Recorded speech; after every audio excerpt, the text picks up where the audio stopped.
পয়গম্বর মুসা নবী আল্লাহর কাছে কথা বলার জন্য যাচ্ছে, এমনি একজন ধনী লোকের সাথে সাক্ষাৎ।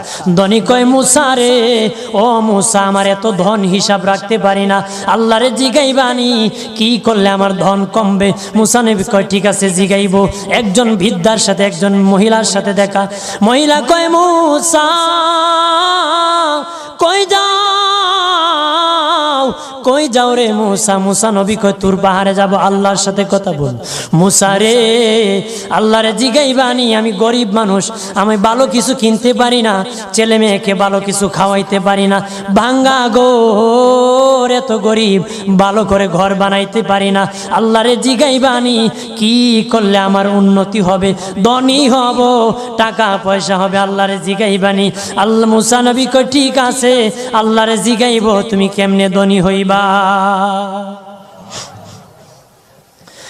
আল্লাহ নবী মুসা নবী তিন রাস্তার মোড়ে যা দেখে একটা লোক বসে আছে, তার দুই হাত নাই, দুই পা নাই, দুই হাত নাই, দুই পা নাই।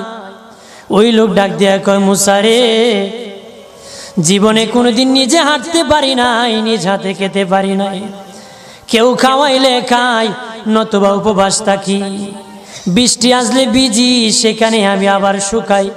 ও মুসা, জীবনে কোনো কাজে দুনিয়ার লাগি নাই, আল্লাহরে জিগাইবানি কোন কারণে আমারে বানাইছে?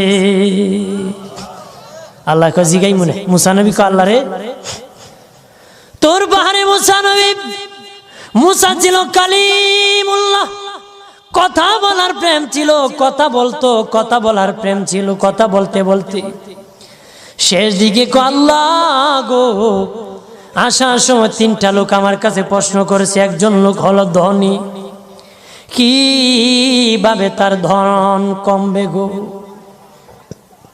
আল্লাহ বলেন, মুসা রে, তারে জানায়া দাও, যাকাত দেওয়া যেন বন্ধ করে দে, শুকরিয়া আদায় করা যেন বন্ধ করে দে, তাহলে আমি প্রভু আল্লাহ সুবহানাহু ওয়া তাআলা তার ধন কমায়া দিব।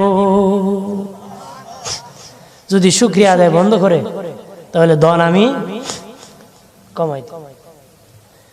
এরপরে মুসা নবী বলে, ও মালিক, আল্লাহ একজন মহিলা বলেছে তার গরিব মানুষ, গরিবী হালত যায় না, যত ইনকাম করে তার একটা ভাঙ্গা ঘর, ভালো ঘর বানাইতে পারে না গো।